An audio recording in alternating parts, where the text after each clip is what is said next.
कैसे मेरे दोस्तों, आज बड़े दिनों बाद वीडियो अपलोड किया क्योंकि बड़ा इम्पोर्टेंट ये टॉपिक था और मैं सिर्फ आप लोगों से समझना चाहता था। आप बुद्धिजन हैं, ज्ञानी जन हैं। ये बाज़ार का जो कॉन्सेप्ट है, ये बाज़ार का जो आइडिया है, ये बाज़ार होता क्या है? बाज़ार किसे कहते हैं? मतलब जहाँ पर बहुत सारे बायर होते हैं, मतलब बहुत सारी जनता इकट्ठी हो जाए, क्या वो जगह बाज़ार हो जाती है? मेरे ख्याल से उस जगह को कहते हैं पिकनिक स्पॉट, उस जगह को गार्डन कह सकते हैं, नेता का भाषण हो सकता है, वहाँ पर बहुत सारी वजह हो सकती है। बायर से बाज़ार नहीं बनता, वो कड़वा है मगर ये सच है।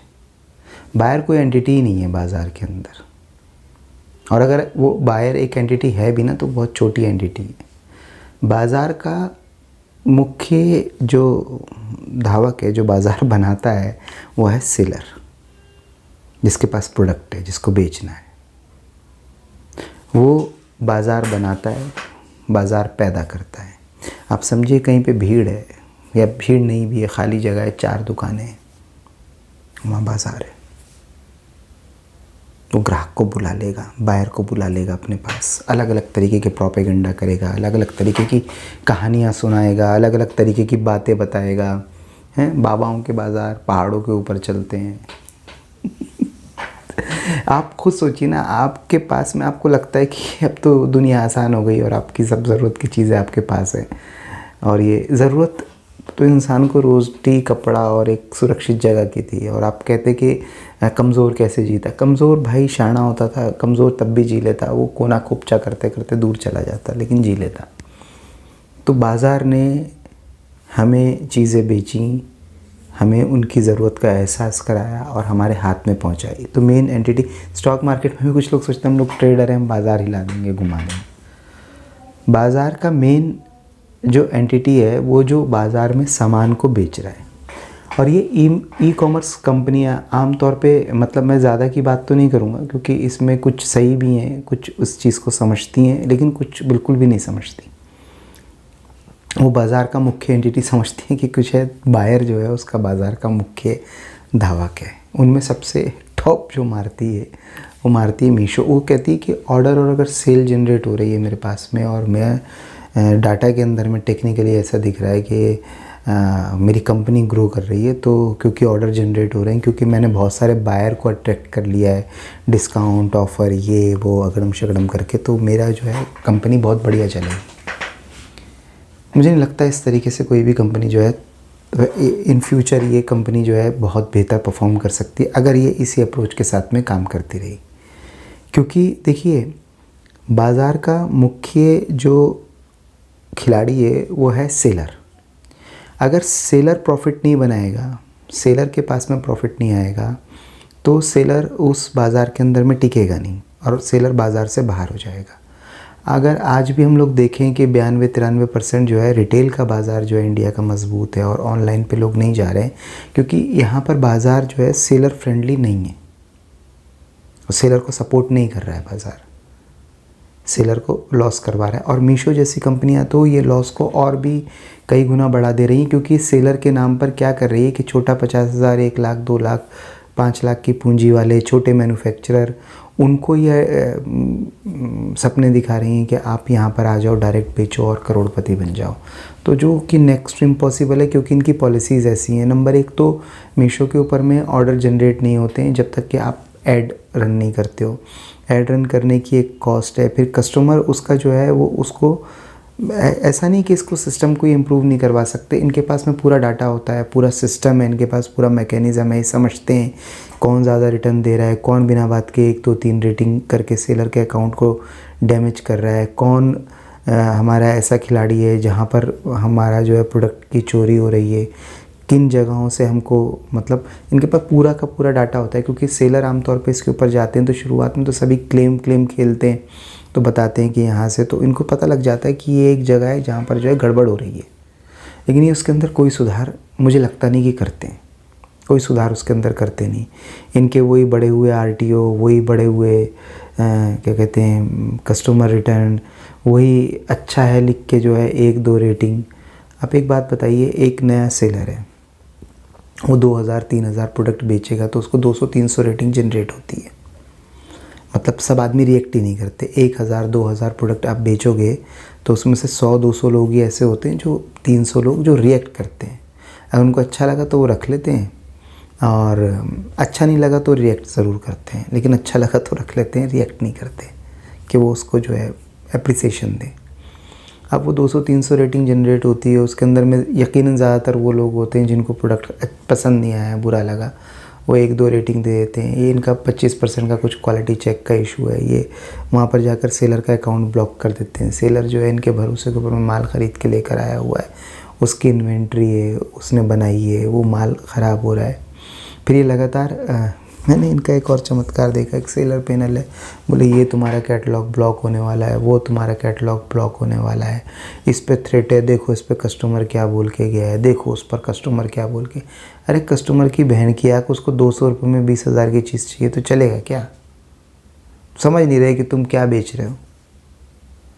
तो हमने ग्राहक को समझा दो कि क्या ख़रीद रहा है, तू खुद देख ले। अब उसमें तू 200 रुपये में ख़रीद के 2000 की चीज़ के एक्सपेक्टेशन रख के तू 1-2, अगर मान लो ऐसा है भी, चलो ठीक है, आपका 2 टियर 3 टियर का कस्टमर है, वो इतना समझता नहीं है, उसके पास में इतनी समझ नहीं है। आपका कोरियर वाला एक तो माल तोड़ फोड़ के पहुंचा रहा है उसके पास में, तो वो रिव्यू रेटिंग वो भी ख़राब हो रही है, वो भी आप सेलर के मत्थे फाड़ देते हो। आपका जो है क्या कहते हैं, पिकअप बॉय जो है प्रोडक्ट को ख़राब, वो भी सेलर के मत्थे आपने डाल रखा है।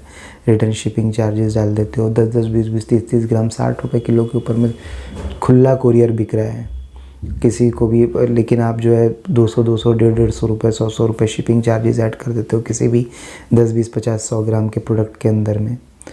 और फिर उसके बाद में जो है रिटर्न शिपिंग फ़ीस भी आप उसके अंदर में जोड़ लेते हो। फिर उसके बाद में आप ग्राहकों की भी छटाई नहीं करते हो कि ये कौन जो है फिलफुल डिफ़ॉल्टर हैं, कौन जो है बार बार रिटर्न जनरेट करते हैं, कौन बार बार जो है प्रोडक्ट को रख के दूसरा दे देते हैं। आप उन कोरियर लॉजिस्टिक पार्टनर के लड़कों की भी छटाई नहीं कर रहे हो जो विलफुल आपको लग रहा है कि ये इस रूट से जब प्रोडक्ट जाता है तो डैमेज ज़्यादा आता है। आपके पास सारा AI है, सिस्टम है, डाटा है, आप कुछ भी नहीं कर रहे। और आप कर रहे हो तो वो सेलर फ्रेंडली तो आप बिल्कुल भी नहीं कर रहे हो।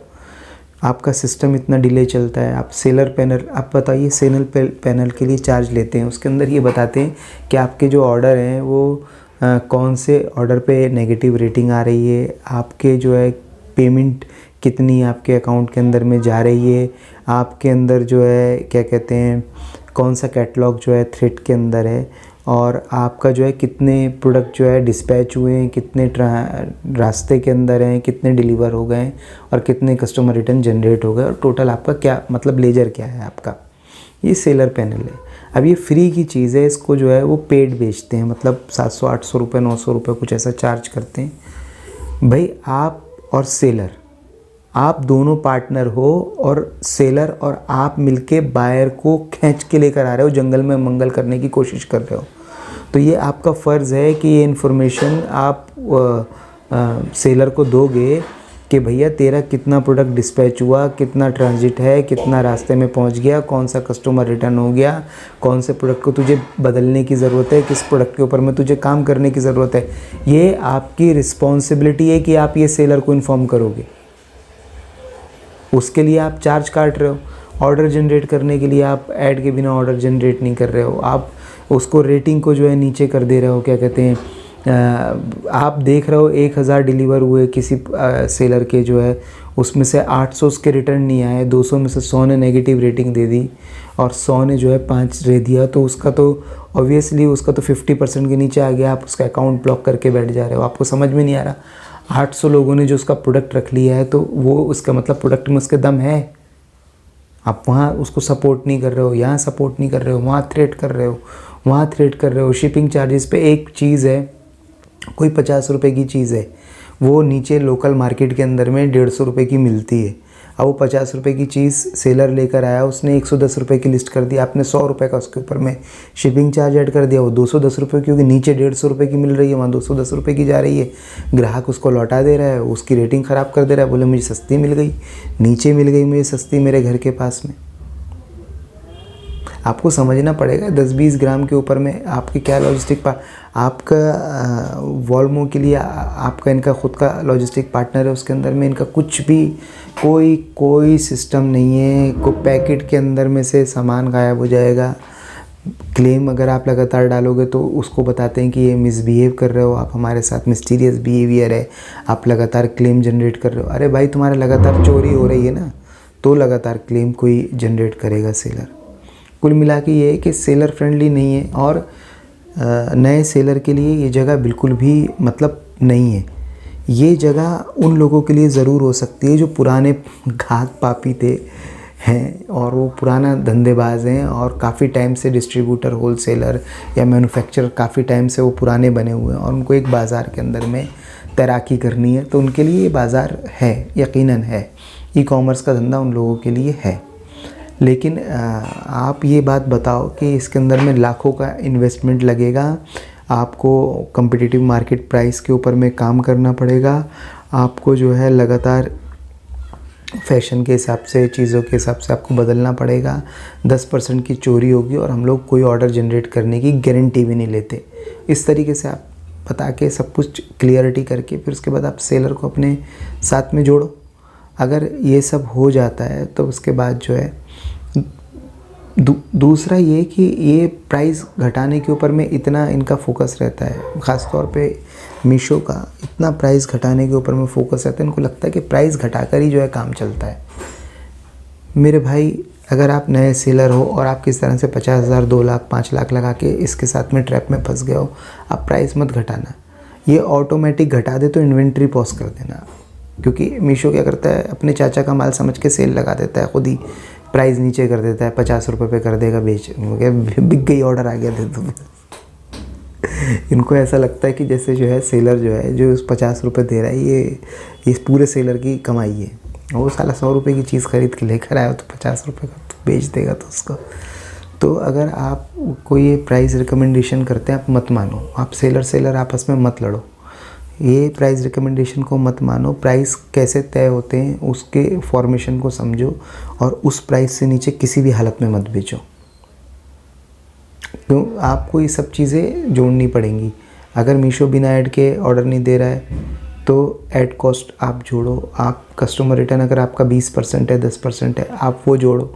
अगर आपको किसी तरीके से गिमिक करके अपने रिलेटिव, रिश्तेदारों से बार बार क्वालिटी को सुधारने के लिए कुछ खर्चा पड़ जाता है तो आप वो खर्चा भी उसके अंदर में जोड़ो, फिर प्रोडक्ट को लिस्ट करो। ऑर्डर आते हैं तो ठीक है, नहीं आते तो कोई बात नहीं। क्योंकि देखिए, आप पैक कर रहे हैं, सामान जा रहा है, सामान आ रहा है, आप ख़रीद रहे हैं, आप बेच रहे हैं, सब कुछ हो रहा है, आप तनाव ले रहे हैं, लेकिन आप पैसा नहीं कमा रहे। जब तक आप भाव को सही तरीके से लिस्ट नहीं करेंगे, प्राइस उसको सही नहीं करेंगे, वो आपका प्रॉफिट तो बनने वाला है नहीं। हाँ ठीक है, थोड़ा लेना देना चलता रहेगा तो आपको लगेगा कुछ है। किसी लड़के की शादी होने वाली है और वो कह रहा है मैं ऑनलाइन कॉमर्स पर काम कर, वो चीट करना चाहता है कुछ टाइम के लिए, तो ठीक है, वो कोई भी प्राइस के अंदर में लिस्ट कर दे, क्या फ़र्क पड़ता है। लेकिन अगर आपको इससे दाल रोटी चलानी है, अपनी घर चलाना है, तो प्राइस आपका सही रहना चाहिए और वो प्राइस पे कोई कॉम्प्रोमाइज़ नहीं होना चाहिए। अगर ये अपने बाप का माल समझ के उसको घटा देते हैं तो आप इन्वेंट्री को पॉज कर दो, टेम्परेरी पॉज कर दो। सेल वगैरह में पार्टिसिपेशन, इसके अलावा भी कोई आइडिया होता है। देखिए, कुछ चीज़ें ऐसी होती हैं जो ज़रूरत की होती हैं और आपको थोड़ा सख्त होना पड़ता है, भले ही टेम्परेरी। मीशो को ये बात समझनी पड़ेगी, 10-20% अगर सेल का ड्रॉबैक भी आता है, लेकिन उसको छटनी करनी पड़ेगी। सेलर के हिसाब से उसको थोड़ा सा फ्रेंडली होना पड़ेगा कि सेलर का प्रोडक्ट सिक्योर रहे, मैक्सिमम जितना हो सकता है वो अच्छे प्राइस के ऊपर में सामान को बेच पाए, वो प्रॉफिट में रहे, वो प्रॉफिट कमा पाए, ताकि वो लगातार आपके साथ में वो जुड़ा रहे और आप एक बाज़ार बने रहो। नहीं तो भैया, जहाँ सेलर नहीं है वहाँ बाज़ार नहीं है। मीशो के पास से आहिस्ता आहिस्ता करते सारे सेलर गायब हो जाएंगे, ख़त्म हो जाएंगे, अगर तरीका, टेंडेंसी यही रही तो। हालांकि अभी लास्ट कुछ एक 15-20 दिनों से या महीना भर से काफ़ी कुछ इम्प्रूवमेंट हुआ है, लेकिन वो इम्प्रूवमेंट जो हुआ है वो नाकाफ़ी है। जब तक रियल प्रॉफिट जनरेट करना सेलर शुरू नहीं करेगा उसके अंदर ये है कि लॉस थोड़े कम कर दिए, थोड़े आरटीओ कम हो गए, थोड़ा कस्टमर रिटर्न थोड़ा सुरक्षित हुआ है पहले के मुकाबले, और थोड़ा ब्लॉक करने का इन्होंने वो भी थोड़ा झंझट को घटाया है। लेकिन जब तक कि सेलर प्रॉफिटेबिलिटी में नहीं होगा, वो आपके साथ में नहीं जुड़ेगा, और सेलर नहीं जुड़ेगा तो ये बाज़ार नहीं बनेगा। आप 1 करोड़ बाहर ले आओ, आपके पास सेलर नहीं है, कुछ नहीं कर पाओगे आप। सेलर चाहिए। कोई स्क्रंची और हेयर क्लिप ही बेचते रहो, नहीं तो